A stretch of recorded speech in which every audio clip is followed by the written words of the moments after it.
Choco Mucho update. Kulang na naman sa players. Cici Rondina, big loss na naman. Eya, balik buhatera.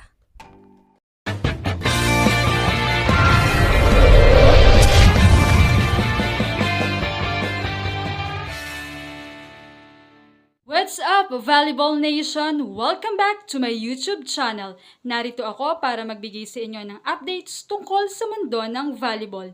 Pero bago yan, don't forget to subscribe and hit the notification bell para updated ka sa aking mga videos.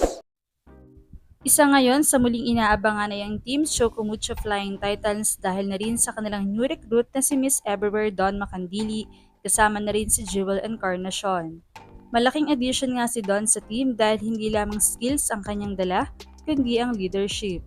Subalit, nadagdagan man ang depensa ng team ay mukhang nabawasan muli sila ng opensa dahil nga hindi makakalaro si Cici Rondina dahil sa kanyang commitment sa beach volleyball. Kaya naman malaking kawalan ito muli sa Choco Mucho, lalo na talagang pasan ni Cici ang scoring machine since hindi rin noon nabababad si Ea Laure dahil sa kanyang injury. Kaya naman kahit nasabay silang nasa loob ay nakaatang pa rin kay Cici ang malaking responsibilidad sa scoring. Subalit ngayon na masasabing recovered na si Ea ay sisikapin ng team na pagtulungan ng opensa kasama sina Isa Molde, Jewel Encarnacion, Kat Tolentino at Des Cheng. Habang para naman sa setters ay mananatili ang tambalan ni Dina Wong at Alina Bicar dahil nga sa kasalukuyan ang kanilang bagong draft na si Tin Ubaldo ay nasa Alas Pilipinas habang si Tia Andaya naman ay nasa bakasyon at wala pa rin kasiguraduhan kung kailan siya babalik.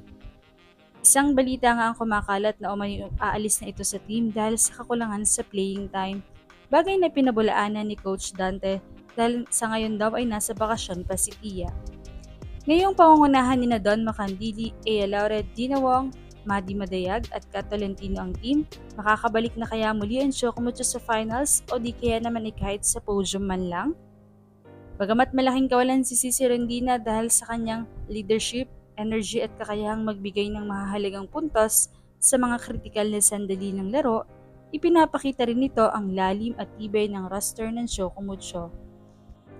Ito ngayon ang pagkakataon para sa mga natitilang players tulad ni Ea Laure, Madi Madayag, Dina Wong at Kat Tolentino na mas manguna at ipakita ang kanilang kakayahan sa loob ng court.